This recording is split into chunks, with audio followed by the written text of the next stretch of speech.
It's the next generation of wireless charging. So this is sort of an interesting idea, and I'm standing inside of a foldable home. Eureka Park at CES. Rob Grimes at CES.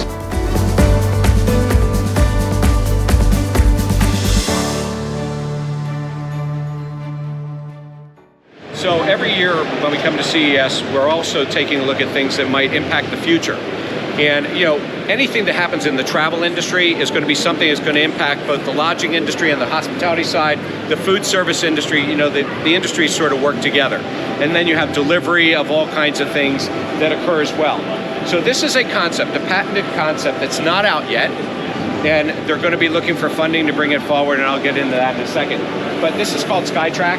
And what they're showing is a magnetic monorail that runs along the ground. So it's connected by a cable that might go up maybe 3,000 feet. But over time, it's not going to be connected by a cable. It's probably going to be some sort of wireless, perhaps something like a laser, like we saw a few years ago. Well, that wasn't a laser, but coming from the ceiling, but at greater distance.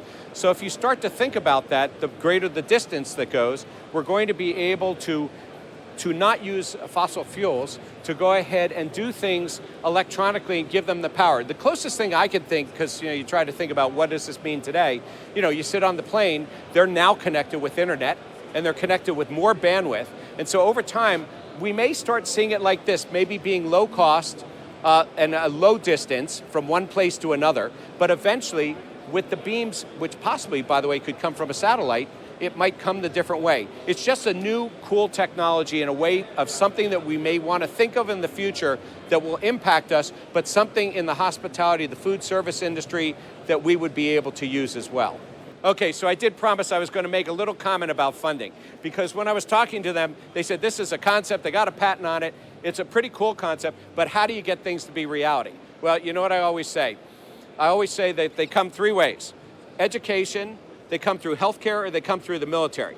Well, the obvious thing that I see here, whether the inventors and holders of the patent want to think this way or not, is the obvious thing is being able to do something probably with military vehicles and things like that because of the unlimited funding that comes about. So I think that we actually have something that makes a lot of sense, needs this kind of energy that's out there. And so I'm pretty sure that we will probably see this coming shortly through one of those channels and then making its way into the consumer market.